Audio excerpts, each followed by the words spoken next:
Bible Haggai ప్రవచన గ్రంథం 2వ అధ్యాయము 7వ వాక్యం. హగ్గై ప్రవచన గ్రంథం 2వ అధ్యాయం 7వ వచనం. నేను అన్యజనులందరినీ కదిలించగా అన్యజనులందరి యొక్క ఇష్ట వస్తువులు తేబడును, ఈ మందిరమును మహిమతో నింపుదును. ఆమె చెప్పండి అందరు గట్టిగా. నేను ఈ మందిరమును మహిమతో నింపుదును. నా దేవుడి పరిచర్యను, ఈ సేవని, ఈ మందిరాన్ని మహిమతో నింపునుగాక, మహిమతో నింపునుగాక. మందిరము అంటే 2 భాగాలుగా మనం గమనిస్తాం. తలల పైకెత్తి చక్కగా వినండి. ఒకటి, మనం నిర్మించిన ఈ ప్రార్థన మందిరం. మనుషులు నిర్మించిన మందిరాల్లో దేవుడు నివసిస్తాడా అంటే, ప్రేమైన వర్లారా, మనం ఆరాధించడానికి, ఆయన సేవించడానికి, ఆయన కలుసుకోవడానికి కోసం మనం ఏర్పాటు చేసుకున్న మందిరం ఇది. రాజైన సొలొమోను అంటారు, ఆకాశం నీ సింహాసనము, భూమి ఆకాశ నీ సింహాసనం, భూమి నీ పాదపీఠం. నేను నిర్మించిన మందిరం నీకు పట్టజాలం ప్రభువా, ఆకాశ మహాకాశమే నీకు పట్టజాలం. ఈ మందిరం నీకు ఎలా సరిపోతుంది? కానీ నీ కనుదృష్టి, నీ మనస్సు ఈ మందిరం మీద ఉంచండి. ఈ స్థలములు వచ్చి ఎవరైనా ప్రార్థన చేస్తే వాళ్ళ ప్రార్థన వినండి. ఈ స్థలములు వచ్చి ఎవరైనా తమ పాపాలు ఒప్పుకుంటే వారి పాపాలని క్షమించండి. వాళ్ళకి ఏదైనా ఆపద వచ్చినప్పుడు ఇక్కడ వచ్చి మొరపెడితే ఆపద నుండి తప్పించండి అని ప్రార్థన చేశారు. మందిరాన్ని 2 భాగాలుగా చూస్తాం. ఒకటి, రాళ్లతో రేకులతో నిర్మించుకున్న ఈ మందిరం. రెండవదిగా పరిశుద్ధాత్మని ద్వారా మన హృదయమే ఆయనకు ఒక మందిరం. ఆమె చెప్పండి అందరు గట్టిగా. మన దేహమే దేవుని దేవాలయం. చెప్పండి అందరూ, మన దేహమే మీ దేహం దేవాలయం. ఆమె చెప్పండి అందరు గట్టిగా. ఈ మందిరాన్ని ఎంత శుభ్రంగా నిర్మించారో చూడండి, ఎంత అద్భుతంగా ఉందో, ఎంత చక్కగా ఉందో, ఎంత ప్రశాంతంగా ఉందో ఈ మందిరం. ప్రియులరా, ఈ మందిరం ప్రశాంతంగా ఉండడమే కాదు, మన హృదయము, మన దేహం కూడా అంతే ప్రశాంతంగా ఉండాలి. చెప్పండి కూడా అందరూ గట్టిగా గట్టిగా. ఎందుకంటే దేవుడు నివసించే ఆలయం, దేవుడు నివసించే మందిరం. ఇటు భౌతికమైన ప్రార్థన మందిరమే కానీ పరిశుద్ధాత్మని ద్వారా నిర్మించబడిన మన దేహము లేకపోతే మన ఆత్మ అన్న మందిరం కానీ మహిమతో నింపబడాలి. దేవుడు అంటాడు, ఈ మందిరాన్ని నేను మహిమతో నింపుతాను. మరి ఈ ప్రశస్త రాత్రి మన మందిరాన్ని మనం దేనితో నింపుతున్నాం? మన జీవితాన్ని మనం దేనితో నింపుతున్నాం? పరిశుద్ధ గ్రంథంలో యెరూషలేములో ప్రాకారాన్ని నిర్మించడానికి నెహెమ్యా వెళ్ళినప్పుడు ఆ ప్రాంతం అంతా కూడా చెత్తతో నిండిపోయిందంట. కనుక ప్రాకారాన్ని నిర్మించడానికి ప్రజలు కష్టపడ్డారు, అది భారభరితముగా మారిపోయింది. ఈరోజు మన జీవితంలో మనం ఏమి నింపుకుంటున్నాము? ఆలయములో ఉండవలసింది ఏమిటి? మందిరములో ఉండవలసింది ఏమిటి? మన కుటుంబాల్లో ఉండవలసింది ఏమిటి? మన హృదయాల్లో ఉండవలసింది ఏంటి? వ్యర్థము. ప్లాస్టిక్ని వినియోగించకూడదని బోళ్ళని కార్యక్రమాలు తీసుకొస్తున్నారు. అయినా కానీ మనకు అలవాటు అయిపోయింది. ఆ ప్లాస్టిక్ వాడకం వలన అది మట్టిలో కలిసిపోదు. చెత్త పెరిగిపోవడం వల్ల మనుషులకి అనారోగ్యం వస్తుంది, క్యాన్సర్ రావడానికి అదొక కారణం. అండ్ సముద్రంలో జలచరాలన్నీ దెబ్బతింటున్నాయి, పశువులు దెబ్బతింటున్నాయి. ఆ చెత్తను పోగొట్టలేకపోతున్నాం. ఎన్నెన్నో కార్యక్రమాన్ని చేపట్టి కోట్ల రూపాయలు ఖర్చు పెట్టి ఈ ప్లాస్టిక్ని భూమి మీద లేకుండా చేయాలని ప్రయత్నించిన ఏమీ చేయలేని పరిస్థితుల్లో ఉన్నారు. ప్రియులారా, ఒకప్పుడు మనకు ఉపయోగపడిందే, ఒకప్పుడు మనకు ప్రయోజనకరంగా ఉన్నదే, ఇప్పుడు అది చెత్తగా మారింది. ఆ చెత్త ఈరోజు మనకు ప్రమాదంగా మారినట్లు విశ్వాసయాత్రలో, ఆత్మీయ జీవితంలో ఒకప్పుడు నాకు ఇది అనుకూలంగా ఉంది, ఇది నాకు మంచిగా అనిపించింది, ఇది ప్రయోజనంగా అనిపించిందని కొన్నిటిని మనం హృదయంలో దాచుకోవడం వల్ల ఇప్పుడు అది చెత్తగా మారిపోయిందేమో.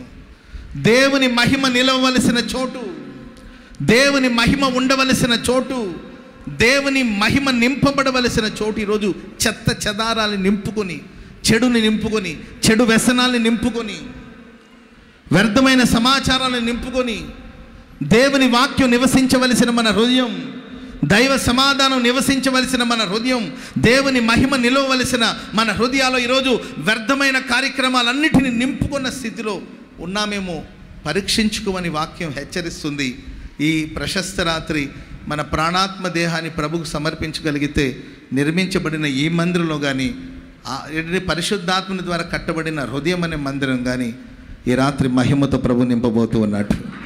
చెప్పండి, మహిమతో ప్రభు నింపబోతున్నాడు, మహిమతో నింపబోతూ ఉన్నాడు, మహిమతో నింపబోతున్నాడు. మనం చాలా జాగ్రత్తగా ఉండాలి మన హృదయ విషయంలో. మన హృదయాన్ని బహు జాగ్రత్తగా మనం కాచుకోవాలి. ఒక ఇల్లు శుభ్రంగా ఉండడం. ఒకప్పుడు దయ్యం ఉండేది ఆ ఇంట్లో. ఏముండేదండి? దయ్యం ఉండేది. ఒకటే దయ్యం, సింగిల్ దయ్యం ఉండేదన్నమాట. ఎవరిని రానిచ్చేది కాదు. నేనే రారాజుని, నేనే మహారాణిని అని కూర్చొని ఉంది ఆ దయ్యం. ఎప్పుడైతే దేవుని వాక్యం అక్కడికి వచ్చిందో ఆ దయ్యం వెలుపటికి వెళ్ళిపోయింది. హృదయం అంతా పవిత్రం అయిపోయింది. ఆ తర్వాత ఆ హృదయం ఖాళీగా ఉండిపోయిందంట. మన ప్రభు నమ్ముకున్నాం, యేసు రక్తం చేత కడగబడ్డాం, వాక్యం చేత పరిశుద్ధపరచబడ్డాం. మన హృదయాలను దేవుడు పరిశుద్ధపరిచాడు. ఈ పరిశుద్ధపరచబడిన ఈ హృదయంలో దేవుని మహిమ రావాలి. ఆమేన్ చెప్పండి గట్టిగా. దయ్యం వెళ్ళిపోయిందండి. వెళ్ళిపోయి అప్పుడప్పుడు విజిటింగ్ చేయడానికి వస్తూ ఉంటుంది దయ్యం. మీరు అనుకుంటూ ఉంటారు తాగుడు మానేశానని, అది అప్పుడప్పుడు వచ్చి తొంగి చూస్తుంది. అనుకుంటా బూతులు మానేశానని అనుకుంటామేమో, అప్పుడప్పుడు ఏదో ఒక సందర్భంలో మరలా తొంగి చూస్తూ ఉంటుంది. అది వెళ్ళిన దయ్యం మరలా ఎక్కడ దానికి స్థలం దొరకకపోతే నా పాతిల్లు, ప్రైజ్ లార్డ్, పోలకల్లో నాకు ఒక పాతిల్లు ఉంది, నాకు సంబంధించిన వాళ్ళు కొంతమంది ఉన్నారు. ఒకప్పుడు అక్కడ నేను తిన్నాను, తాగాను, సుఖించాను, విచ్చలవిడిగా జీవించాను. తొంగి చూస్తామని ఆ దురాత్మ వచ్చిందంటండి. వచ్చి చూస్తే ఇల్లంతా శుభ్రం చేసి అమర్చి ఇంట్లో ఎవ్వరు లేకపోవడం చూసి అది లోపలికి వచ్చేయచ్చు కదండి. లోపలికి రాకుండా వెళ్ళి తనకన్నా చెడ్డమైన మరి 7 దురాత్మల్ని, 7 దయ్యాలను వెంట పెట్టుకుని 7 + 1 = 8 దయ్యాలు. ఒక దయ్యంతోనే అల్లాడిపోతే ఇప్పుడు 8 దయ్యాలు వచ్చి అక్కడ మకానేసిందండి.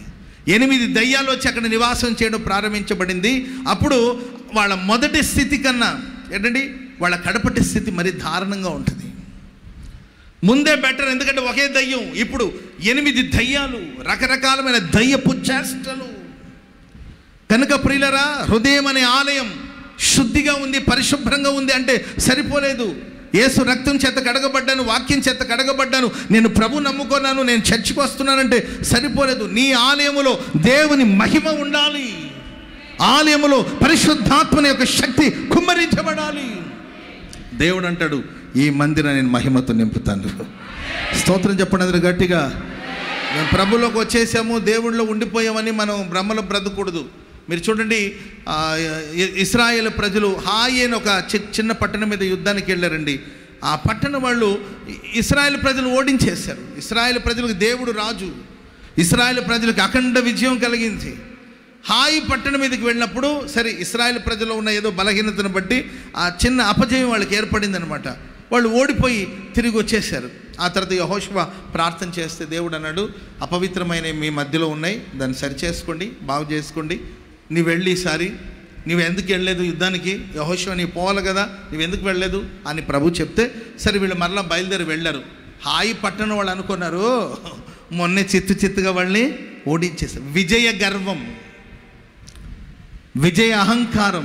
దేవుడు మనకు జయం ఇవ్వచ్చు, విజయం ప్రసాదించవచ్చు, దానికి మనం కృతజ్ఞతగా బ్రతకాలి. ఆమేన్ చెప్పండి గట్టిగా. విజయ అహంకారం ఆ హాయి పట్టణ వాళ్ళకి మొన్న చిత్తుగా ఓడిచ్చేసాం, ఇప్పుడు వాళ్ళు ఏం చేస్తారులేని వాళ్ళు ఏం చేస్తారు తెలుసండి, ఓడిచేద్దామని చెప్పేసి పట్టణాన్ని భద్రపరచుకోలేక కోటను జాగ్రత్త చేసుకోవాలి కదా.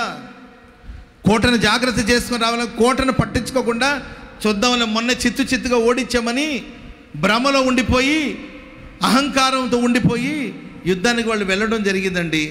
ఇటువైపు నుండి ఇశ్రాయేలు ప్రజలు వచ్చేసి పట్టణాన్ని తగలబెట్టి తలుపులేసి వెళ్ళాలి కదండి, తలుపులేసి కోటను జాగ్రత్త చేసి వెళ్ళాలి కదండి.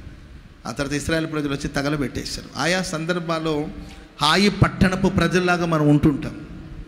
హృదయాన్ని కాచుకోవాలి, హృదయాన్ని భద్రపరచుకోవాలి.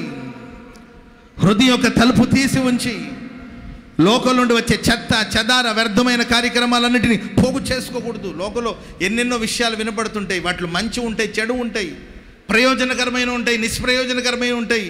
మనకు మేలు చేసే ఉంటాయి, మనకు కీడు చేసే ఉంటాయి. మంచి మాటలు వినబడుతుంటాయి, చెడ్డ మాటలు వినబడుతుంటాయి. పవిత్రమైన సంగతులు ఉంటాయి, అపవిత్రమైన సంగతులు ఉంటాయి.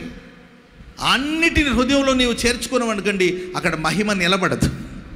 నువ్వు పవిత్రపరచుకొని మనస్సు, హృదయం మహిమతో నింపబడాలి.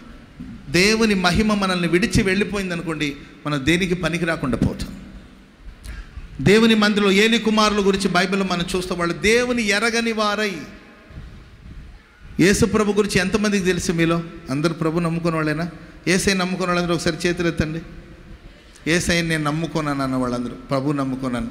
ఏమ్మా మీరెవరు నమ్ముకోలేదు అనుకుంటున్నారు చేతులు. మనమందరూ ప్రభు నమ్ముకున్నాం. ప్రభు గురించి మనం ఎంతవరకు నమ్ముకున్నాం? నేను అంటాను, యేసుని గురించి మనం తెలుసుకోవాలంటే ఆయన సముద్రం వంటివాడు. ఆమెను చెప్పండి అందరు గట్టిగా. పక్కన వాళ్ళని చూసి చెప్పండి, యేసయ్య సముద్రం వంటివాడు అని చెప్పండి. హల్లెలూయా. మనం తెలుసుకునేది కేవలం ఒక నీటి బొట్టంత, నీటి చుక్క అంత మాత్రమే తెలుసుకున్నాం. ఇంకా ఆయన ప్రేమలో ఎంతో లోతుంది. ఆమెను చెప్పండి అందరు గట్టిగా. ఆయన ప్రేమలో ఎంతో వెడల్పు ఉందండి.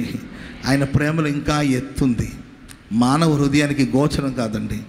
అంత అద్భుతమైన వాడు మనం ఆరాధించే దేవుడు. హల్లెలూయా. దేవుని మందిరంలో ఉండి దేవుని గురించి తెలుసుకోలేకపోయారు. దేవుని గురించిన జ్ఞానం లేదు. మిడిమిడి జ్ఞానాన్ని సంపాదించుకొని దేవుని ఎరగని వారే. దుర్మార్గతనం ఎప్పుడు మనలోనికి వస్తుంది, ఎప్పుడు మనకు చెడు ప్రవర్తన వస్తుంది, ఎప్పుడు మనం చెడ్డవారుగా బ్రతుకుతామంటే దేవుని గురించిన జ్ఞానం లేనప్పుడు. దేవాలయంలో ఉన్న మహిమ, షిలోహు ప్రార్థన మందిరంలో ఉన్న మహిమ తొలగిపోవడానికి కారణాలు ఏంటి అని మనం ఆలోచిస్తే దేవుని గురించిన జ్ఞానం లేదు, దైవ భక్తి లేదు. దేవుని మందిరం మనం భయపడే స్థలం. యాకోబు ఒక దర్శనం చూశాడు. ఆకాశానికి నిచ్చెన వేయబడింది, దేవదూతలు ఎక్కుచు దిగుచూ ఉన్నారండి. ఆ నిచ్చెన పై భాగంలో ప్రభు నిలబడినాడు. నేనే నీ దేవుడు నన్ను ప్రభు మాట్లాడాడు.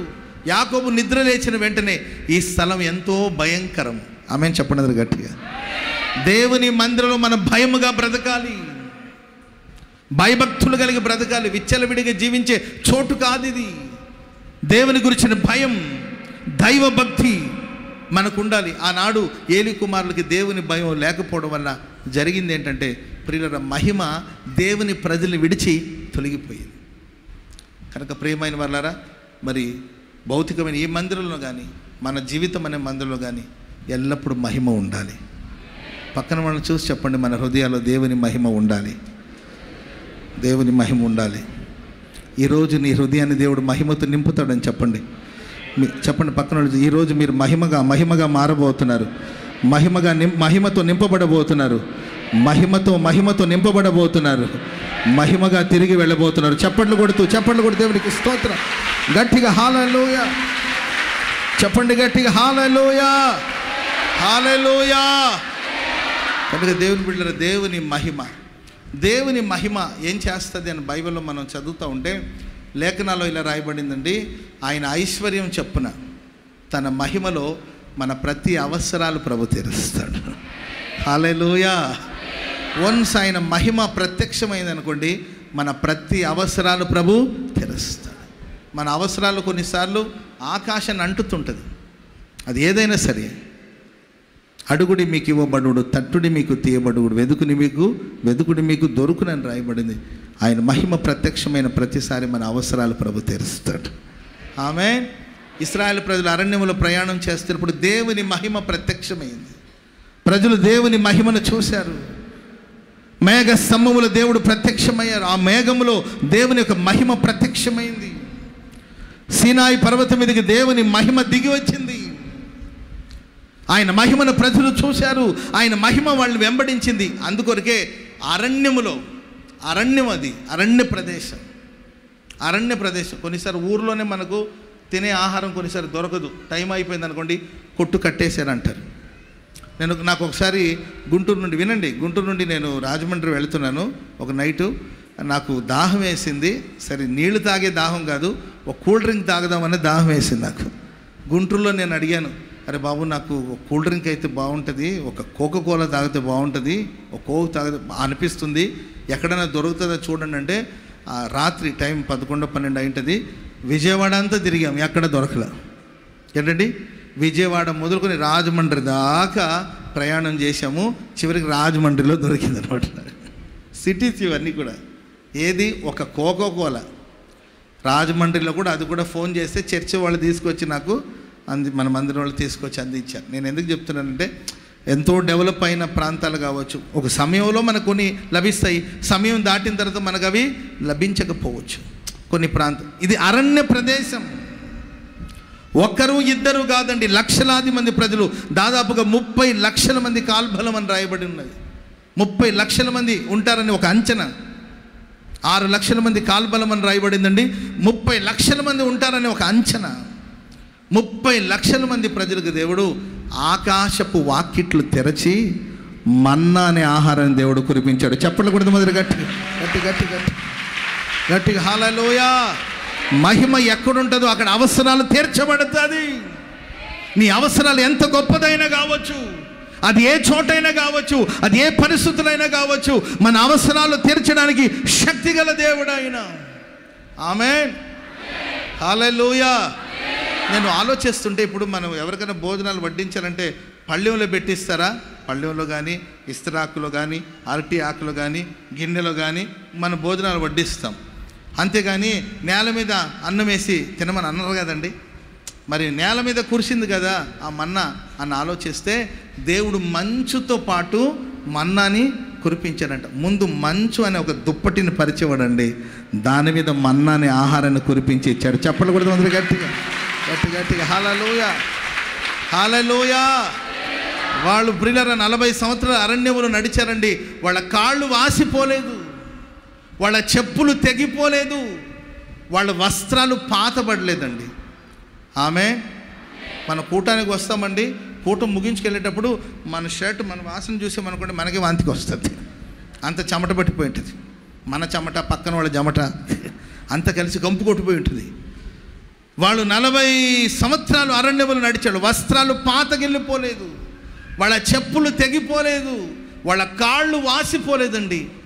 ఏంటి ప్రభు ఇంత అద్భుతం అంటే, దేవుడు అంటాడు, పక్షిరాజు తన రెక్కల మీద తన బిడ్డలను మోసేటట్లుగా నేను నా రెక్కల మీద వాళ్ళు మోస్తూ వచ్చాను. చెప్పలు కూడా మొదలు గట్టి గట్టి గట్టి గట్టి గట్టి గట్టిగా హల్లెలూయా. కనుక దేవుని మహిమ మీలో ఉండగలిగితే, దేవుని మహిమను మీరు పొందగలిగితే, మీ జీవితంలో ఆ అవసరాలు ఏదైనా పర్వాలేదు, తన మహిమలో తన ఐశ్వర్యం చొప్పున, స్తోత్రం చెప్పండి గట్టిగా, దేని చొప్పునండి? తన ఐశ్వర్యం చొప్పున మహిమలో ప్రభు ప్రతి అవసరాలు తీరుస్తాడంట, తన ఐశ్వర్యం చొప్పున. నెపోలియన్ అని ఒక ఆయన ఉన్నాడు, వినండి. నెపోలియన్ అని ఒక పెద్ద ఆయన ఉన్నాడు, రాజు. మీకు చరిత్రలో చూస్తే తెలుసు. నెపోలియన్ ఒక చక్రవర్తి ఉన్నాడు. ఆయన ఒకరోజు వెళుతున్నాడండి, రథంలో వెళుతూ ఉన్నప్పుడు బిచ్చగాడు ఎవరో భిక్షం అడిగేవాడు వచ్చి, అయ్యా ధర్మం చేయండి అయ్యా అని అడిగాడంట.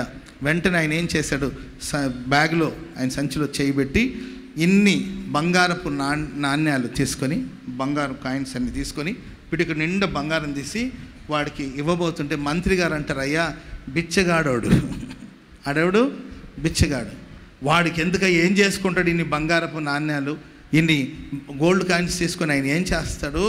ఆయనకి ఏదో ఒక ₹10, రూపాయలో ₹2, ₹10 వేస్తే సరిపోతుంది. వాడికి ఇన్ని బంగారు నాణ్యాలు తీసి ఆయనకి ఇవ్వడం ఎంతవరకు సబబు?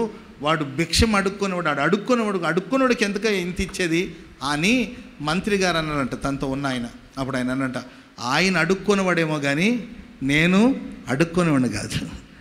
ఆయన స్థాయిని బట్టి నేను ఆయనకు సహాయం చేయను, నా స్థాయిని బట్టి నేను ఆయనకు సహాయం చేస్తాను. చెప్పండి కూడా మొదలు గట్టిగా గట్టి గట్టి గట్టిగా గట్టిగా హల్లెలూయా. మనం ఆరాధిస్తున్న దేవుడు శ్రీమంతుడైన దేవుడు, ఆయన ఐశ్వర్యవంతుడు, కృప చూపటంలో ఆయన ఐశ్వర్యవంతుడు, ఆయన సర్వశక్తి కలిగిన దేవుడు, ఆయన సర్వ సంపదల ఘని.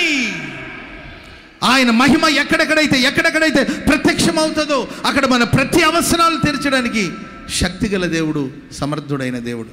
కనుక ఈ ప్రశస్త రాత్రి ఆయన సన్నిధి కూడి వచ్చిన మీ జీవితాల్లో మీకు ఏ అవసరాలు ఉన్నాయో, ఏ అక్కర్లు ఉన్నాయో, నీవే ఒక మందిరముగా మారి ఆయన మహిమ చేత నింపబడితే అక్కర్ల గురించి, అవసరాల గురించి నీవు ఆలోచించాల్సిన అవసరం లేదండి.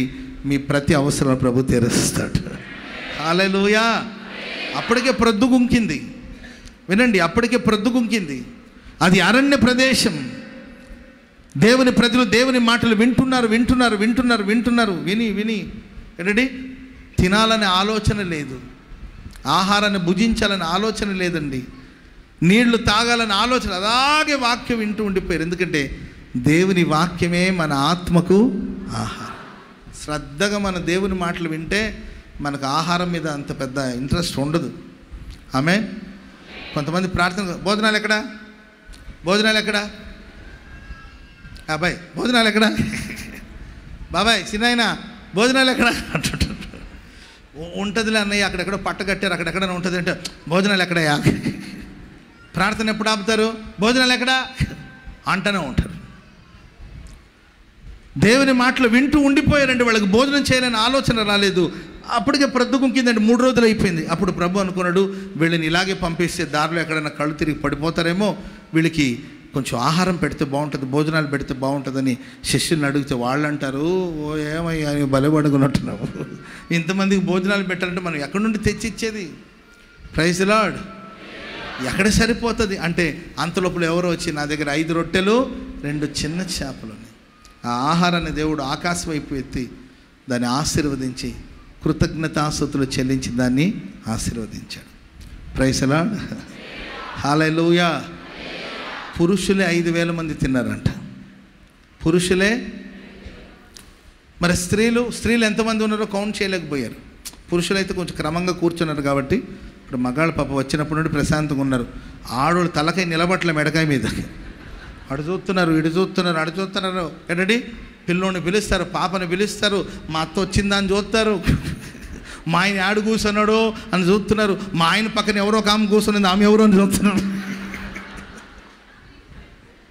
స్త్రీలు విస్తారంగా ఉండడం వల్ల ఏంటండి కౌంట్ చేయలేకపోయారు. ఇక పిల్లల విషయం అంటారా, పిల్లలకున్న గుణం ఏం తెలుసండి, తింటూనే ఉంటారు, పక్కకి వెళ్ళి వస్తూనే ఉంటారు, తింటూనే ఉంటారు, పక్కకి వెళ్ళి వస్తూనే ఉంటారు. ఈ చెయ్యి ఆరదు, ఈ చెయ్యి కూడా ఆరదు, తృప్తిగా తిన్నారు. ప్రేమైన వాళ్ళరా, ఈ ప్రశస్త వేళ దేవుని మహిమ బయలుపరచబడబోతుంది. దేవుని మహిమతో నా దేవుడు మిమ్మల్ని నింపబోతున్నాడు. దేవుని మహిమను దేవుడు ప్రత్యక్షపరచబోతున్నాడు. దేవుని మహిమను కళ్ళారా మీరు చూడబోతున్నారు. దేవుని మహిమ మీ హృదయాలు నింపబడబోతుంది, నింపబడబోతుంది, నింపబడబోతుంది. ప్రతి అవసరాలు ప్రభు తీర్చబోతున్నాడు. ప్రతి అక్కర్లు తీర్చబోతున్నాడు. హల్లెలూయా. చెప్పండి గట్టిగా, హల్లెలూయా, హల్లెలూయా. మనం ఆరాధించే దేవుడు మందిరాన్ని మహిమతో నింపే దేవుడు. మందిరంలో మహిమ పోయిందనుకోండి, అది ఎంత పెద్ద మందిరమైన నిష్ప్రయోజనం. ఈరోజు కొంతమంది గొప్ప గొప్ప ప్రార్థన మందిరాలు నిర్మిస్తున్నారు. మందిరం పెద్దదా చిన్నదా, పూరిపాక రేకులతో వేసారా, ఏసీ మందిరమా నాన్ ఏసీ మందిరమా, కింద నాపరాళ్ళు వేసారా టైల్స్ వేసారా, అవన్నీ కాదండి ముఖ్యం. ఆ మందిరంలో మహిమ ఉందా లేదా అనేది ముఖ్యం. ఈరోజు గొప్ప గొప్ప మందిరాలు ఉన్నాయి. మేము దేశ విదేశాలకు వెళుతున్నాం, అక్కడ కొన్ని పెద్ద ప్రార్థన మందిరం. మేము లండన్ వెళ్ళినప్పుడు లండన్లో ఒక పెద్ద ప్రార్థన మందిరం రోడ్డు ప్రక్కన ఉంటుందండి. ఆ మందిరాన్ని కనీసం తలుపు కూడా తెరవరంట. పెద్ద మందిరం తలుపు కూడా తెరవరు. ఎందుకంటే ఆ మందిరం తెరిచి బాగు చేయాలంటేనే కోట్ల రూపాయలు ఖర్చు అవుతుందంట. ఏది శుభ్రం చేయడానికి, అంత పెద్ద మందిరం. దాన్ని శుభ్రం చేసుకోలేక అట్లాగే క్లోజ్ చేసి పెట్టేశారు.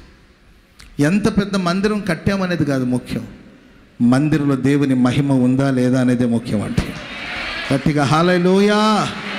మనం ఎంత గొప్పవాళ్ళం అనేది కాదు ముఖ్యం, మనకి ఎన్ని తలాంతులు ఉన్నాయని కాదు ముఖ్యం, మనకి ఎంత డబ్బు ఉందని కాదు ముఖ్యం, మన పేరు మోసిన వాళ్ళమా లేదా అనేది కాదు ముఖ్యం, మనలో దేవుని మహిమ నిలిచి ఉన్నదా,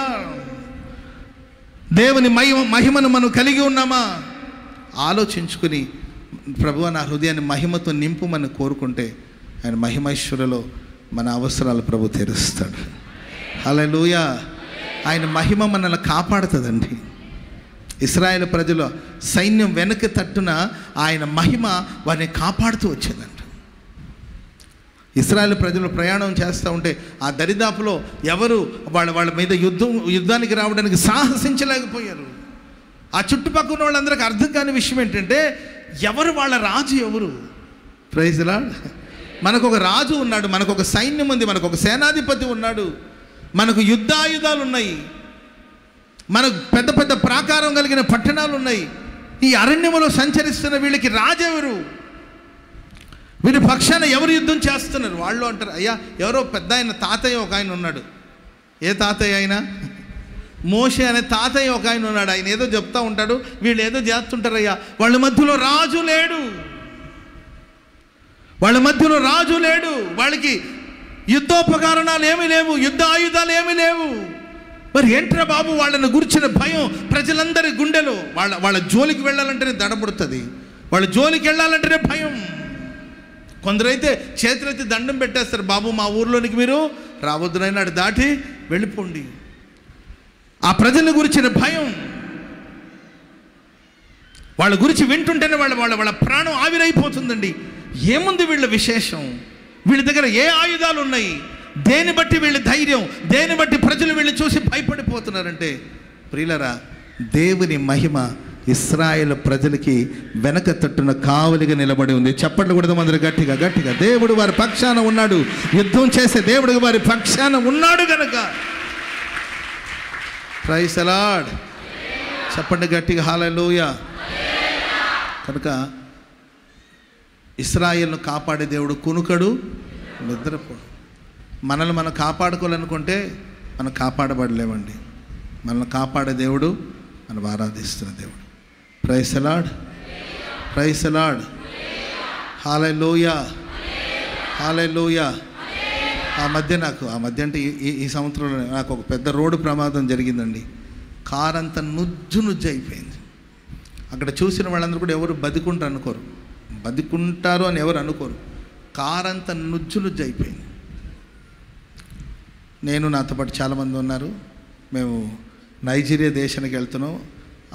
బెంగళూరులో వెళ్ళి ఫ్లైట్ ఎక్కాలని వెళుతున్నాం. కారు అంతా నుజ్జు అయిపోయిందండి. అక్కడ వచ్చిన వాళ్ళందరూ కూడా అసలు ఎవరు బతికుంటారు అనుకున్నారు. భయంకరమైన వర్షం అది. ఆ వర్షంలో తొందరగా వెళుతున్నాం, అంటే వేగంగానే వెళుతున్నాం, త్వరగా వెళ్ళి చేరుకోవాలని. ఒక ఆవు వచ్చి బండిని ఢీక్కొని అక్కడికక్కడ పొట్ట పగిలి ఆవు అక్కడికక్కడ చచ్చిపోయింది. బైపాస్లో అది వచ్చి మన బండిని కొట్టడమే, అంతేకా శబ్దం కూడా లేదంతే. ఆ వర్షంలో అక్కడికక్కడ పొట్ట పగిలి అక్కడికక్కడ చనిపోయింది. బండి అంతా నుజ్జు అయిపోయిందండి. కానీ మా ఒంటి మీద ఒక గీత కూడా పడకుండా ప్రభు కాపాడుతాడు. హల్లెలూయా, హల్లెలూయా. కరుణా సాగర యేసయ్యా, కను పాపగనను కాచితివి. కరుణా సాగర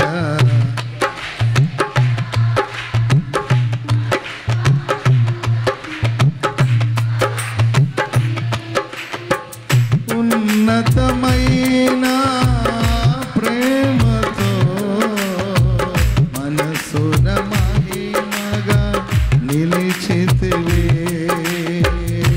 ఉన్నతమైన ప్రేమతో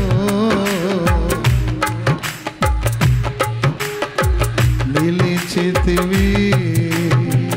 కరుణా సాగర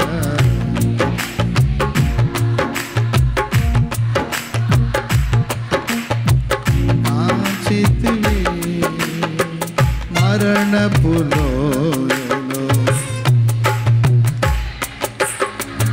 అభయమునందితే నిన్ను చూసి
కాచితివి.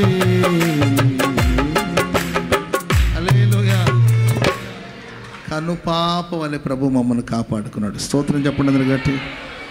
భయంకరమైన జడివాన, యాక్సిడెంట్ అయింది, బండి కదలలేని పరిస్థితులు ఉంది. మేము బయట దిగి వర్షాన్ని తడుస్తున్నాం, బండి అంతా కాలిపోయి వాసన వచ్చేస్తుంది. ఆ బయట నిలబడి ఉంటే జడివాన, అటు వచ్చిన వాళ్ళు పోయిన వాళ్ళందరూ చూసి ఆ తర్వాత చెప్పిన మాట ఏంటంటే, అక్కడ ప్రమాదం జరిగిన వాళ్ళు ఇప్పటికి ఎవడు బతకలేదంట. అక్కడ రెగ్యులర్గా యాక్సిడెంట్ జరుగుతుంటుందంట. ఇక్కడ యాక్సిడెంట్ అయిన వాళ్ళు తిరుపతి దగ్గర అక్కడ చూడండి, అక్కడ ఒక స్పాట్ అనేది ఒక ఏరియా ఉందండి. అక్కడ ఎవరైతే యాక్సిడెంట్ అయ్యారో అక్కడ బతికిన వాళ్ళు ఎవరు లేరంటే, అంత క్రితం ఒక వారం క్రితం కూడా ఒక యాక్సిడెంట్ జరిగి అక్కడికక్కడ మనుషులు చనిపోయారంట. ఇక్కడ ఎవరు యాక్సిడెంట్ జరిగిన చనిపోతుంటారండి. మొట్టమొదటిగా బ్రతికి బట్ట కట్టిన వాళ్ళు మీరే. మీ దేవుడే మిమ్మల్ని కాపాడాడు. Praise the lord. హల్లెలూయా. ఇలా చెప్పాలంటే ఎన్నని చెప్పాలి, ఏవని చెప్పాలి. ఇశ్రాయేలును కాపాడే దేవుడు కునుకడు, నిద్రపడు. ఆమేన్ చెప్పండి అందరూ గట్టిగా. ఆయన మహిమ మన మీద ఉన్నప్పుడు, ఆయన మహిమ మనలో ఉన్నప్పుడు అనుక్షణము కనుపాప వలె ప్రభు మనల్ని కాపాడుతాడు. అనుక్షణం కనుపాప వలె ప్రభు మనల్ని కాపాడుతాడు. ఇశ్రాయేలు ప్రజలకు రాజు లేకపోవచ్చు, కానీ దేవుడే రాజుగా ఉన్నాడు.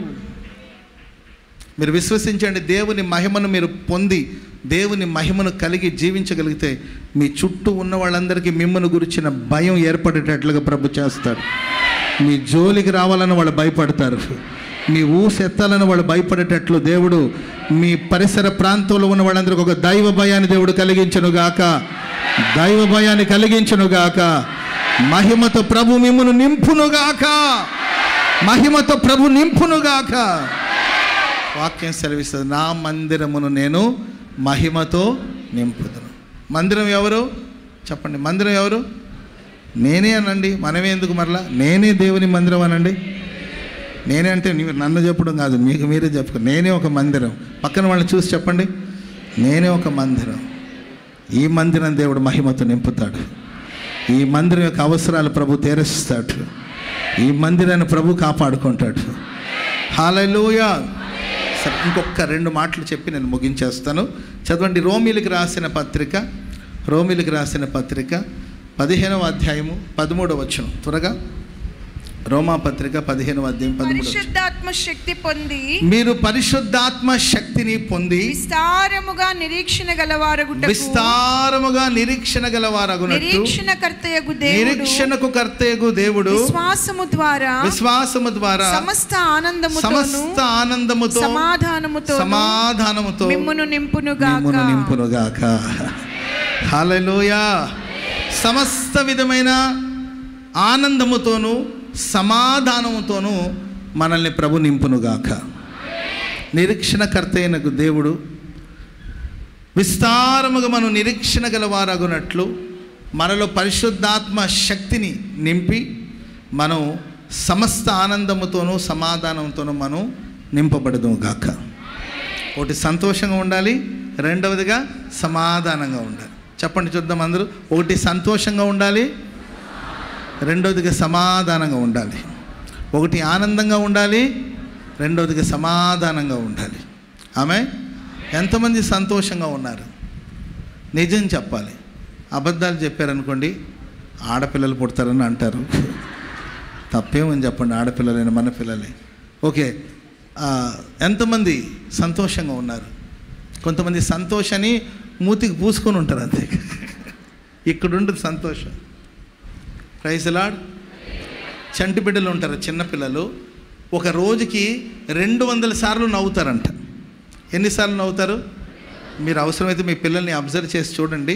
వినండి నాన్న, చూడండి. ఇక్కడ కూడా ఆనందంగా ఉన్నారు కొంతమంది పిల్లలు. వినండి నాన్న, రే అమ్మాయి విను, అప్ప విను. ఆ చిన్నపిల్లలు ఉంటారు, రోజుకి ఎన్నిసార్లు నవ్వుతారంట?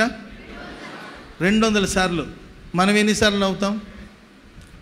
ఓ సగటు మనిషి ఒక 30 ఏళ్ళు వచ్చిన తర్వాత రోజుకు 4 సార్లు నవ్వడం కూడా కష్టమేనంట. అది కూడా ఏంటండి? నవ్వు బ్రదర్ కొంచెం. Praise the Lord. చిన్నపిల్లలు ఎంత సంతోషంగా ఉంటారు. ఆమె పసిపిల్లలు కానీ మనం అలా తీసుకొని పై గాలిలో ఎగరేసామనుకోండి, అటు ఎగరేసి అటు పట్టుకుంటే వాళ్ళు ఏం చేస్తారు? నవ్వుతారా, ఏడుస్తారా? నవ్వుతారు. అదే మనల్ని పట్టుకుని పైకి ఇసిరేస్తే ఎవడరా నీవు ప్రైజ్ లార్డ్. పిల్లలు ఆడుకుంటూ ఉంటారు, మనం దగ్గరికి వెళ్ళి వాళ్ళ దగ్గర పా అన్నాం అనుకోండి, పిల్లలు మనల్ని చూసి నవ్వుతారు. Praise Lord. అన్నాం అనుకోండి నవ్వుతారు. అదే తాతయ్య వీల్ చైర్లో పడుకొని ఉంటాడు, వెళ్ళి తాతయ్య అన్నాం అనుకోండి, ఏం పోయే కాలం వచ్చేది రా దొంగ సచ్చినాడా, ఏం పోయే కాలం వచ్చేది నీకు అంటారు. Praise Lord. దేవుడు మన హృదయంలో ఆనందాన్ని నింపినప్పుడు ప్రతి క్షణం ప్రతి క్షణం ప్రతి క్షణం హృదయానందంతో మనం నింపబడుతూ ఉంటాం. చప్పట్లు కూడా మొదలు గట్టి గట్టి గట్టి గట్టి గట్టిగా హల్లెలూయా, గట్టిగా హల్లెలూయా, హల్లెలూయా. సంతోషంగా బ్రతికి చూడండి, బోళ్ళన్ని రోగాలు తగ్గిపోతుంది. అంతే. ఈరోజు మనకున్న రోగాలకి, బలహీనతలకి, కాళ్ళ నొప్పులకి, కీళ్ళ నొప్పులకి, తలకాయ నొప్పికి ఏంటండి, షుగర్ పెరిగిపోవడానికి, బీపీ తగ్గిపోవడానికి, ఏంటండి బీపీ తగ్గిపోవడానికి, షుగర్ పెరిగిపోవడానికి, రకరకాలమైన వ్యాధులన్నిటికీ కారణం ఏంటంటే మనసారా నవ్వి ఎంతకాలమైందో తెలియదు, సంతోషంగా నవ్వి ఎంతకాలమైందో తెలియదండి. అంతా నవ్వును అంటించుకుంటూ ఉంటారు. నా దేవుడు మన నోటి నిండా నవ్వును కలుగు చేయునుగాక, నోటి నిండా నవ్వును కలుగు చేయునుగాక. హల్లెలూయా. పరిశుద్ధాత్మ యందలి ఆనందం.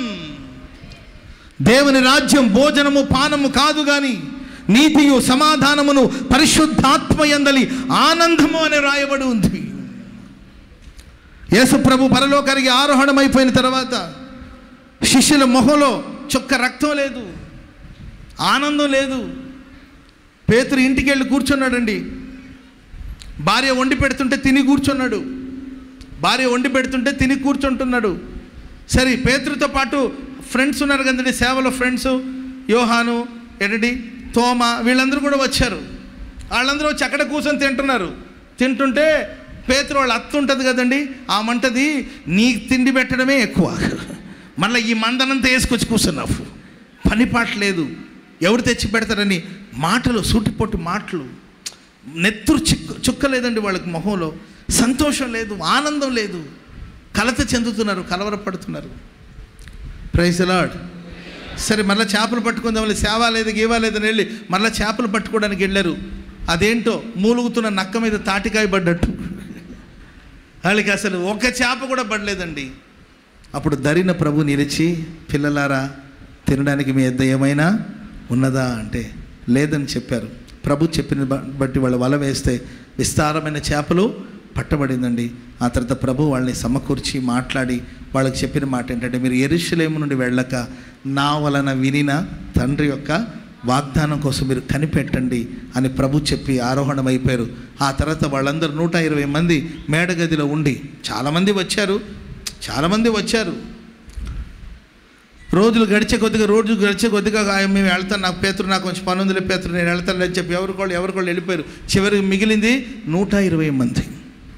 ఆ 120 మంది ఆ మేడగదిలో కనిపెట్టి ప్రార్థించగా, ఒకరోజు అది పెంతెకోస్తు పండుగ దినం, పండుగ వాతావరణం. Praise the lord. ఈరోజు నాకు పండుగ వాతావరణం కనబడుతుంది ఇక్కడ, ఎక్కడ చూసినా జనమే. Praise the lord. హల్లెలూయా.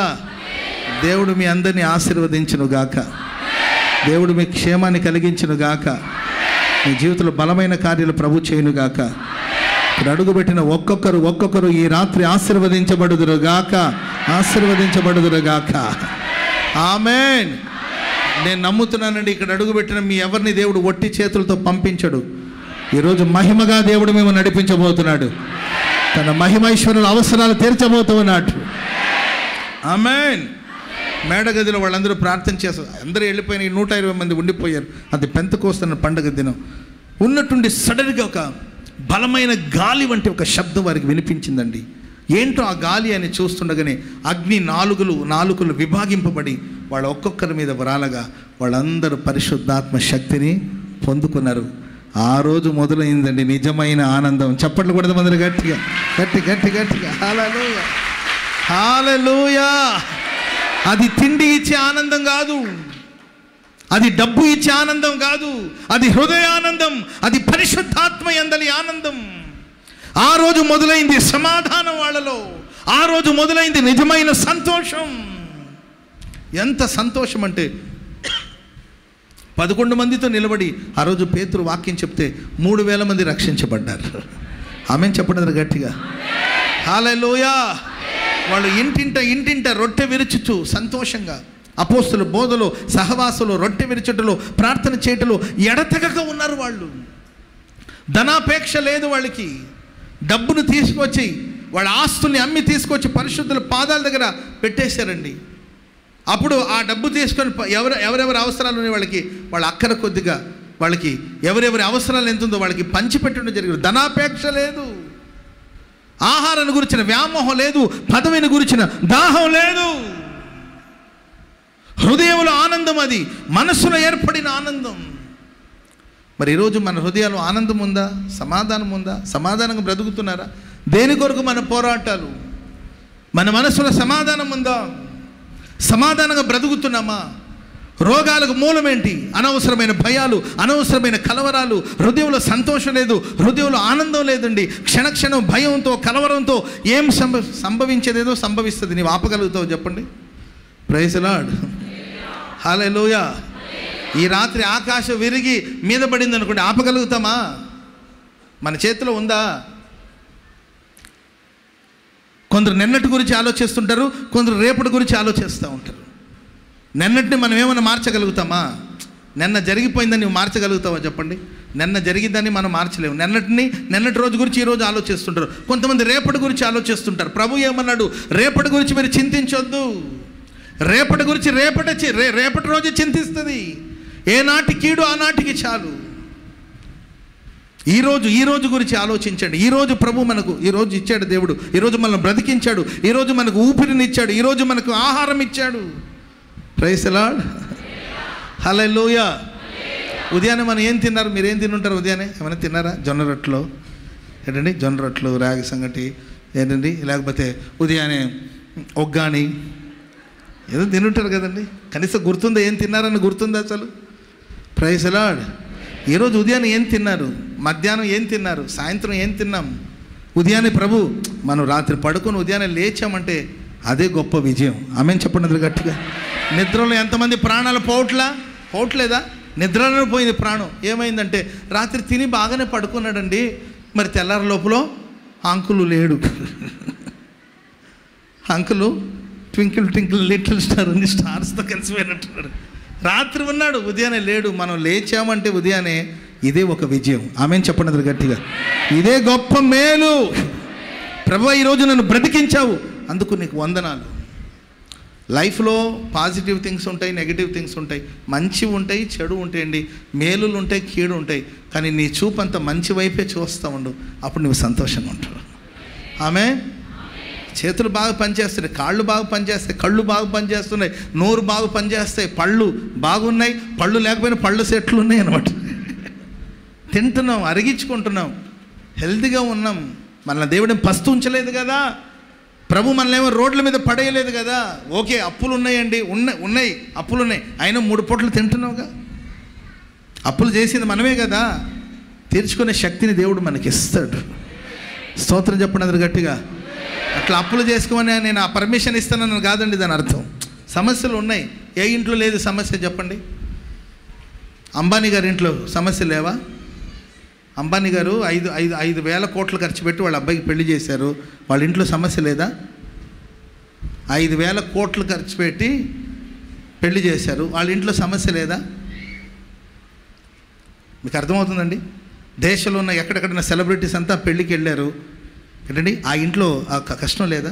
అంబానీ కళ్ళల్లో కన్నీళ్ళు లేదంటారా? ఆయన వాళ్ళ అబ్బాయి గురించి ఆలోచించి ఏడవట్లేదా? తన భార్య తన కొడుకుని చూసి, తన ఆరోగ్య పరిస్థితిని చూసి కళ్ళలో నీళ్ళు పెట్టి, డబ్బుంటే సంతోషంగా ఉంటామనేది మన భ్రమ. ఆస్తులుంటే మనం సంతోషంగా ఉంటామనేది మన భ్రమ. డబ్బు ఏంటండి, సంతోషం అనేది డబ్బులు లేదు, ఆస్తులు లేదు, ఐశ్వర్యం లేదు, పదవులు లేదు, ఇంకొకటి లేదండి. సంతోషం అనేది మన హృదయంలో ఉందండి. మీ గుండె గుడిలో ఒక్కసారి మీరు తొంగి చూస్తే ఆ గుండె గుడిలో కొలువై ఉన్న యేసయ్య ఉన్నాడండి. ఆయన బట్టి మనకు సంతోషం, ఆయన బట్టి మనకు సంతోషం పొంగి ప్రవహిస్తుంది. హృదయంలో దేవుడు సంతోషం నింపునుగాక. నింపునుగాక. సమాధానంగా బ్రతకండి. అందరితో గొడవ, ఇంట్లో వాళ్ళతో గొడవ, భార్యతో గొడవ, భర్తతో గొడవ, పిల్లలతో గొడవ, మూల మీద ఉన్న ముసలిదాంతో గొడవ. అసలు ఏం సాధిస్తున్నావు చెప్పు నువ్వు? సమాధానంగా ఉండు. ఆమె భార్య 30 ఏళ్ళు 20 ఏళ్ళలో నువ్వు తెచ్చినా తేవకపోయినా, నువ్వు ఇచ్చినా ఇవ్వకపోయినా, నువ్వు మంచిగా చూసుకోకపోయినా, సణిగినా గొణిగినా ఏంటండి ఏదో నీతో పాటు కలిసి కాపురం చేస్తుందిగా. ఆమెను బట్టి ప్రభుని సంతోషించు, ఆమెను బట్టి దేవుని స్తుతించు. Praise the lord. తాగుబోతో, తిరిగిపోతో, తిండిపోతో, లైకే దున్నపోతో. ఎవరో పాప భర్త అనేవాడు ఉన్నాడు కదా. భర్త లేని ఆడపిల్లకి ఎన్ని కష్టాలు ఉన్నాయో తెలుసు కదా. సరే మారుతాడు, మార్చుకుంటాడు. నా భర్తే కదా, ఏదో ఒకరోజు మార్చుకుంటాడు. సంతోషంగా పలకరించండి, సంతోషంగా ఉండండి. Praise the Lord. మాట వినే పిల్లలు, మాట వినని పిల్లలు మొత్తం మీద ఉన్నారు కదా. పిల్లలు వాళ్ళు మాట వింటున్నారో వింటలేదో, పంచాయతీలు తెస్తున్నారు, గొడవలు తెస్తున్నారు, తాగుబోతో ఎవరో మొత్తం మీద నీ కుమారుడు ఉన్నాడుగా, కుమార్తె ఉంది కదా. పిల్లలేని తల్లిదండ్రులు అల్లాడిపోయే వాళ్ళు ఎంతోమంది ఉన్నారు కదా. వాళ్ళని బట్టి ప్రభువా నాకు ఇలాంటి పిల్లల్ని ఇచ్చావు, వందనాలు. ఫ్యూచర్లో నా బిడ్డలు మారుతారు. ఆమె చెప్పండి అందరు గట్టిగా. హల్లెలూయా, హల్లెలూయా. అన్నం పెట్టుంటుందండి, తిను, పందిలాగా తింటున్నావుగా అంటది. ఆడేమంటాడు, కుక్కలాగా మాట్లాడదు నీవు అంటాడు. ఏంటండి అంతలోపల కొడుకు ఏంటండి కాళ్ళు బురద దొక్కుంటూ లోపలికి వచ్చేస్తే ఒరే దున్నపోతలాగా లోపలికి వచ్చేవాటది. ఆయనేమో పంది అంట, ఈమెమో కుక్క అంట, ఆడేమో దున్నపోతంట. Praise the lord. ఇంకా చెప్పనండి, అప్పుడే ఇంట్లో ఒక కుక్క వస్తుంది, నిజమైన కుక్క వస్తుంది, నిజమైన కుక్క వస్తుంది. ఆ కుక్కను చూసి ఏమంటే తెలుసండి, జ్యోతి. ఏది కుక్క పేరేమో జ్యోతి, భర్త ఏమో పంది అంట, ఏంటండి భార్య ఏమో కుక్క అంట, ఏంటండి కొడుకేమో దున్నపోతంట. వాళ్ళ ఇంట్లో కుక్క ఉందండి, బొచ్చు కుక్క ఒకటి ఉంది, దాని పేరేమో జ్యోతి. ఇంకొక ఇంటికి వెళ్ళాను, ఆ ఇంట్లో కుక్క వచ్చి ఎగబడుతుంది మీదకి. అమ్మమ్మ పట్టుకుండా ఈ కుక్క మీదకి వస్తుందంటే జాయ్. జాయ్ ఎవరని చూస్తున్నాను నేను, జాయ్కి ఏమైనా వచ్చిందేమో నేను అట్టి చూస్తున్నాను. జాయ్కి కాదు, జాయ్. అంకుల్కి ప్రైజ్ లాడి చెప్పమ్మా. ఏది ఆ కుక్కకి నేను అంకుల్ అంట.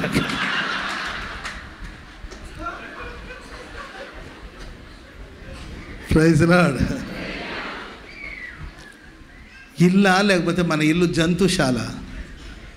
ఇల్లా జంతుశాల అండి. సమాధానంగా ఉండండి, సమాధానంగా ఉండండి. కుటుంబ సభ్యులు చిరునవ్వుతో పలకరించండి. Praise lord. ఉదయాన్నే లేచి చిరునవ్వుతో ప్రభు సన్నిధిలో కనబడండి, చిరునవ్వుతో పలకరించండి. ఉదయాన్నే లేచి చిరునవ్వుతో పలకరించండి. మీ చిరునవ్వుతో మొదలైన ఆ ఇల్లు దేవుని ఆశీర్వాదాల చేత నింపబడుతుంది. దేవుని ఆశీర్వాదం నింపబడుతుంది. హల్లెలూయా, హల్లెలూయా.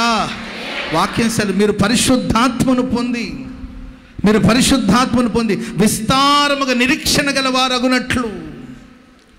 పరిశుద్ధాత్మను పొందిన ఒక నిరీక్షణ ఉంది, మనకు ఒక శుభప్రదమైన నిరీక్షణ ఉంది.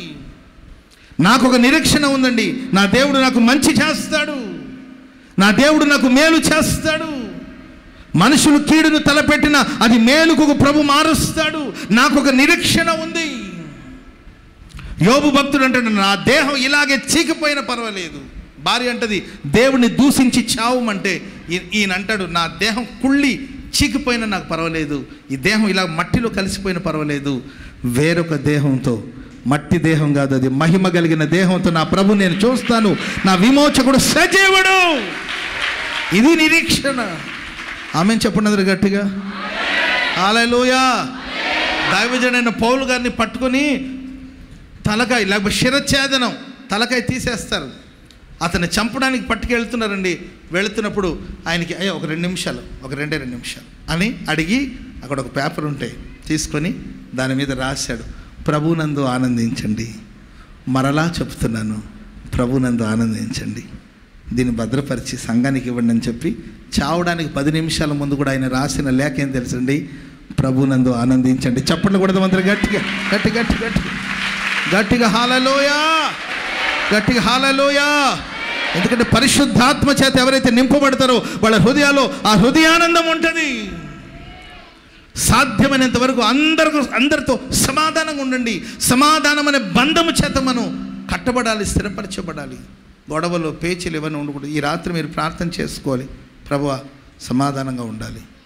హల్లెలూయా, హల్లెలూయా.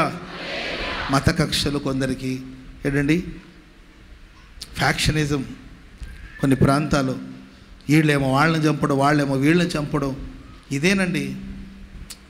అలాంటి ఒక హత్యలు పోయినాయి, హత్య రాజకీయాలు అవన్నీ పోయినాయి. ఇప్పుడు వీళ్ళు వాళ్ళ మీద దుమ్మెత్తి పోసుకోవడం, వాళ్ళు వీళ్ళ మీద దుమ్మెత్తి పోసుకోవడం. మనం ఏమి విత్తుతామో చెప్పాలి, మనం ఏం విత్తుతామో అదే కోసుకుంటాం. నీవు ఎదుటి మనిషి కీడు చేస్తే నువ్వు కీడుని కోసుకుంటావు, తప్పదు. అది తిరిగి వస్తుంది, మరలా తిరిగి వస్తుంది. నీవు ఎదుటి మనిషి గురించి చెడుగా ఆలోచిస్తే తప్పక చెడు తిరిగి వస్తుంది. అందుకే దీవించండి. నాకు తెలిసిన ఫార్ములా ఒకటేనండి, వాడు మంచోడో చెడ్డోడో నాకు అనవసరం, దీవిస్తాను నేను. వాడు చెడ్డవాడు అనుకోండి, ఆ దీవెన తిరిగి మళ్ళీ నా మీదకి వస్తుంది. Praise the Lord. దేవుడు అదే చెప్పాడు, మీరు ఒక ఇంట్లో అడుగు పెడితే ఆ కుటుంబానికి సమాధానం కలుగును గాక, దీవెన కలుగును గాక, శుభం కలుగును గాక అని చెప్పండి. పాత్రుడు ఉంటే వాడి మీద ఆశీర్వాదం నిలబడుతుంది, వాడు అయోగ్యుడైతే ఆశీర్వాదం తిరిగి మీ మీదకి వస్తుంది. ఆమె. కాబట్టి సమాధానం, కుటుంబాల్లో సమాధానం ఉండాలి. క్రైస్తవ జీవితం అంటేనే సమాధానం, క్రైస్తవ జీవితం అంటేనే సంతోషం, క్రైస్తవ జీవితం అంటేనే ఆనందం. హల్లెలూయా, హల్లెలూయా, హల్లెలూయా. పిల్లి కొట్టుకొని ఇంకెవరో తింటారు కదండి, అట్లా మనం పోట్లాడి, భార్యాభర్తలు పోట్లాడి కష్టార్జితం అంతా డాక్టర్ తింటుంటాడు. అర్థమైందండి? వీళ్ళు పోట్లాడుకొని, ఈ అమ్మకేమో నోరు ఎక్కువ, ఆడవాళ్ళకి నోరు ఎక్కువ కదండి, ఆయనకేమో చెయ్యి ఆగదు. ఈమె ఏదేదో మాట్లాడుతూ ఉంటుంది, ఆయనకేమో చెయ్యి ఆగదు. ఆయన కొట్టడానికి వచ్చాడనుకో, సరే పోన్లే అని మౌనంగా ఉంటే సరిపోతుంది కదండి. ఈమె కొట్రా అంటది. ఓవరే కాదండి. మా అన్నని పిలుస్తా, కర్నూలులో ఉన్నాడు, ఇప్పుడే పిలుస్తా మా అన్నని. మీ అన్న ఎప్పుడు రావాలి కర్నూలు నుండి? 45 నిమిషాలు పడుతుంది. ఇవన్నీ ఎందుకు ఓవర్ యాక్షన్? ఆయన కొడతాడు, ఈమె దెబ్బలు తింటుంది, కాళ్ళు చేతులు ఇరుగుతుంది, పెద్ద హాస్పిటల్లో అడ్మిట్ చేస్తారు. ఖర్చే కదండి. హాస్పిటల్లో అడ్మిట్ చేస్తే ఖర్చే కదా, వ్యర్థమైన ఖర్చే కదా. ఏమి సాధిస్తున్నాం, ఏమి పొందుతున్నాం? కనుక రాత్రి మనం నింపబడాలి. ఒకటి, మహిమ చేత నింపబడాలి. రెండవదిగా సమస్త ఆనందముతోనూ సమాధానంతోనూ నింపబడాలి. కనుకనే దేవుడు పరిశుద్ధాత్మ శక్తిని మీ మీద సమృద్ధిగా కుమ్మరించబోతున్నాడు. నీకు సమాధానం కలుగునుగాక, సమాధానం కలుగునుగాక, సంతోషం కలుగునుగాక, సంతోషం కలుగునుగాక. ఆమేన్. 107వ కీర్తన 9వ వచనం ముగిస్తున్నాను. 107వ కీర్తన 9వ వచనం, త్వరగా. 107వ కీర్తన 9వ వచనం. ఆశ కలిగిన ప్రాణమును నీవు తృప్తిపరుస్తూ ఉన్నావు, ఆకలిగొనిన వారి ప్రాణమును మేలుతో నింపుచు ఉన్నావు. ఒకటి, మహిమతో నింపుతాడు. రెండోదిగా ఆనందము సమాధానంతో నింపుతాడు. మూడోదిగా ఎవరికైతే ఆకలి ఉంటుందో, ఎవరి ప్రాణానికి ఆకలి ఉంటుందో వారిని దేవుడు మేలుతో నింపబోచున్నాడు. మేలుతో దేవుడు నింపబోచున్నాడు. మేలుతో నింపుచు ఉన్నాడు. చెప్పండి, అంత మంచి జరుగుతుందని చెప్పండి. అంత మంచి కోసమే అని చెప్పండి. అంతా నా మంచి కోసమే అని చెప్పండి. నోరు తెరిచి చెప్పండి, అంతా నా మంచి కోసమే అని చెప్పండి. నా దేవుడు మంచి చేసే దేవుడు అని చెప్పండి. నేను ఆరాధిస్తున్న దేవుడు ఆశీర్వదించే దేవుడు అని చెప్పండి. హల్లెలూయా. మనుషులు కీడు చేసినా దేవుడు దాన్ని మేలుగా మారుస్తాడు.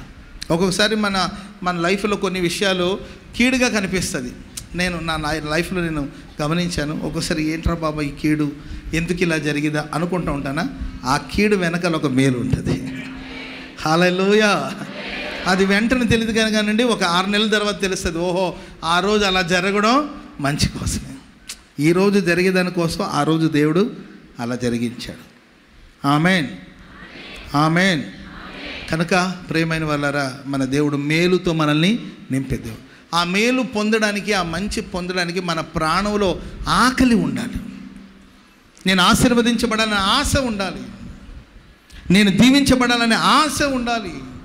నా పిల్లలకి మేలు జరగాలనే ఆశ ఉండాలి. ఆశ లేని వాడిని దేవుడు కూడా ఆశీర్వదించలేడు. వాడికి ఆశ లేడు.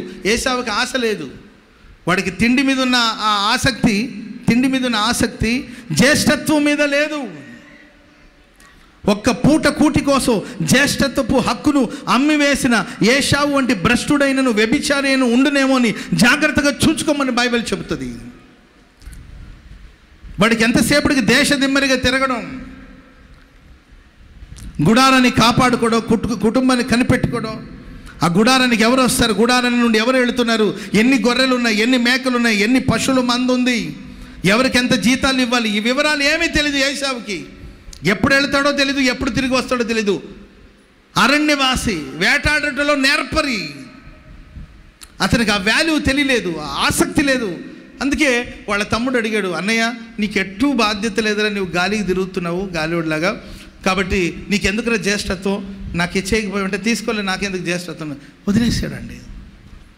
దేవుడు తనకు అది జన్మ హక్కు, అది జన్మ హక్కు, దేవుడిచ్చిన ఆశీర్వాదం అది. ఆ విలువ తెలుసుకోకుండా పోగొట్టుకున్నాడు. ఆ తర్వాత విలువ తెలుసుకొని కన్నీళ్లు విడిచి ఏడ్చి ప్రలాపించిన, కనీసం మారు మనసు పొందడానికి కూడా అతనికి అవకాశం దొరకగా విసర్జించబడ్డాడని బైబిల్లో గ్రంథస్థం చేయబడింది. కనుక ఒక దాహము, ఒక ఆకలి, వాక్యం వినాలన్న ఆకలి ఉంటే ప్రభు మనకు సమృద్ధి అయిన వాక్యం ఇస్తాడు. ఆమెను చెప్పండి అందరు గట్టిగా.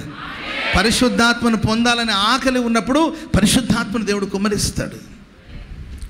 ఈ సంఘం ఆశీర్వదించబడాలనే ఆసక్తి, ఆశ అనుకున్నప్పుడు సంఘాన్ని ప్రభు ఆశీర్వదిస్తాడు. ఈ ఊరు మారాలి, ఈ పట్టణ ప్రజలు మారాలి, ఈ ఊరిలో మంచి కార్యాలు జరగాలని ఆశ సంఘానికి ఉన్నప్పుడు ఈ ఊరిలో ఘనమైన కార్యాలు ప్రభు చేస్తాడు. ఆమేన్. మనకు ఆశ లేకుండా, ఆసక్తి లేకుండా దేవుడు ఎవరి ప్రాణానికైతే ఆశ కలిగిన ప్రాణాన్ని దేవుడు మేలుతో తృప్తిపరుస్తాడు. హల్లెలూయా. చిన్నప్పుడే కలలు కన్నాడండి. చిన్నప్పుడే అందరు నిక్కర్లు వేసుకుని చక్కర్లు కొడుతుంటే వీడేమో దైవ దర్శనాన్ని చూశాడు. ఏదో ఒక రోజు రాబోతుంది, ఆ రోజు నా పన నిలబడాలి, అందరి పనులు సాగిలపడాలి, సూర్య చంద్ర నక్షత్రాలు నాకు సాగిలపడాలి. చిన్నప్పుడు చూసిన దర్శనం, చిన్నప్పుడు చూసిన కళ. ఆమె కానీ కొన్నిసార్లు దేవుడు మనకి ఇచ్చిన దర్శనానికి మనం వెళ్ళే మార్గానికి సంబంధం ఉండదు కొన్నిసార్లు. కానీ దర్శనం ఎప్పటికీ వృధా కాదు, దర్శనం ఎప్పటికీ వ్యర్థం కాదు. ఆయన వెళుతున్న మార్గాల్లో సోదరులు అన్నలందరూ ఏకమైపోయి గుంట్లు పడేసి అతను బాధించారు, కష్టపెట్టారు, అతని ఐగుప్తు దేశానికి అమ్మివేశారు. తన చెయ్యని కార్యానికి, చెయ్యని పనికి అతని మీద నింద వేసి చెరసాల్లో పడేశారు.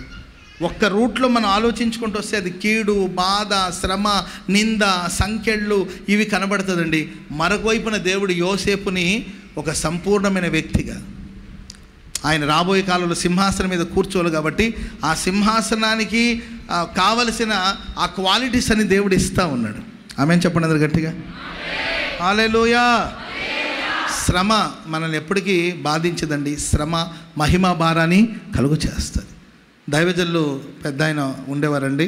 ఆయన ఎప్పుడు చెప్పేవాడు, ఒక నింద ఒక 100 ఆశీర్వాదాలు తీసుకొస్తుంది.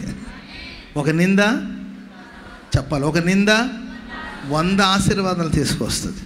నిందను చూసి భయపడద్దు, దృశ్యమైన వాటిని చూసి అధైర్యపడదు, ఈ రోజున్న పరిస్థితిని చూసి నువ్వు భయపడొద్దండి. ప్రతి కీడు చాటున ఒక మేలు దాచబడి ఉంటుంది. అంత మంచి కోసమే ప్రభు మార్చబోతున్నాడు. మంచిని మంచిని మంచిని మేలును మేలుతో ప్రభు నింపబోతున్నాడు, మేలుతో నింపబోతున్నాడు. హల్లెలూయా. హల్లెలూయా. యోసేపు ఐగుప్తు దేశంలో చెరసాల్లో ఉన్నప్పుడు చదువు నేర్చుకున్నాడంట. ఎక్కడ చదువు నేర్చుకున్నాడండి? చెరసాల్లో. జైల్లో పెట్టారని మనం అంటాం. జైల్లో ఉండి చదువు నేర్చుకున్నాడు. ఎందుకంటే సింహాసనం మీద కూర్చోవాలి కనుక మరి జ్ఞానం ఉండాలి కదా, చదువు ఉండాలి కదండి. ఆ చదువు అంతా కూడా చెరసాల్లో నేర్చుకున్నాడు. ప్రతి పూట ప్రతి చోట దేవుడు మనకి ఏదో ఒక పాఠాలు నేర్పిస్తూ ఉంటాడు. కొందరు పాఠాలు నేర్చుకుంటారు, కొంతమంది టాటా చెప్పి వెళ్తూ ఉంటారు. మనకు వద్దులే బాబా ఇది అనుకుని వెళ్ళిపోతుంటారు.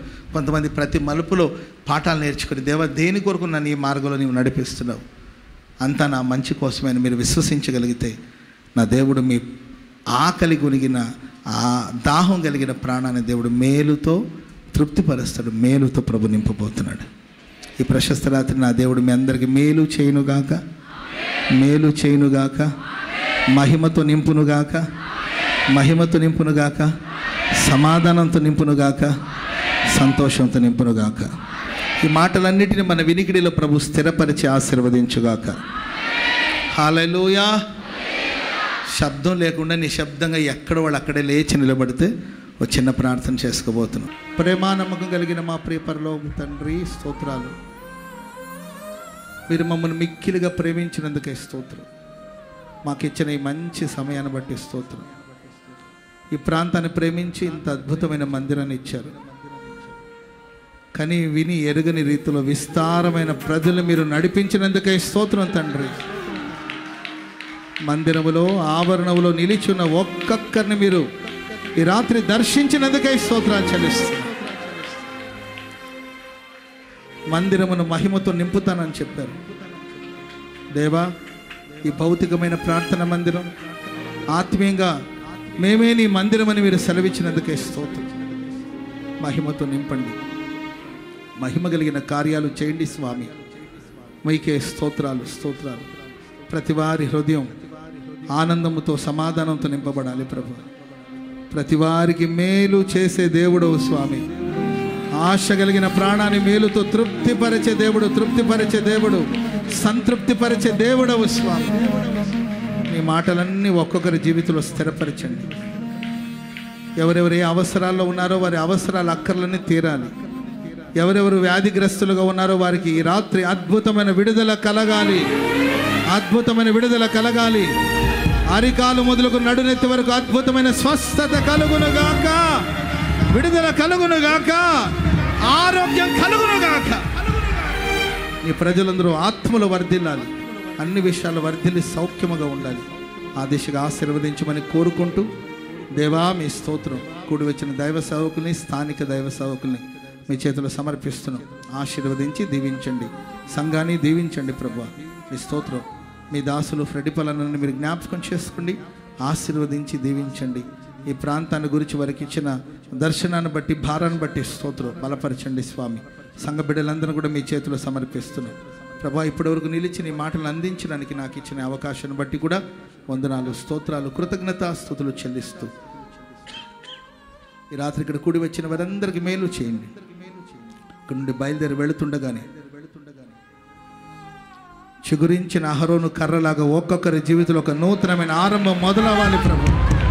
నూతనమైన ఆశీర్వాదాలతో నింపబడాలి. ఒక్కొక్కరికి క్రొత్త మనసును దయచేయండి ప్రభు. ఘనమైన కార్యాలు చేయండి. ఘనత, మహిమ, ప్రభావాలు మీకే ఆరోపిస్తూ యేసు క్రీస్తు ప్రశస్త నామాన ప్రార్థన చేసి అడిగి వేడుకుంటున్నాం తండ్రి, ఆమేన్.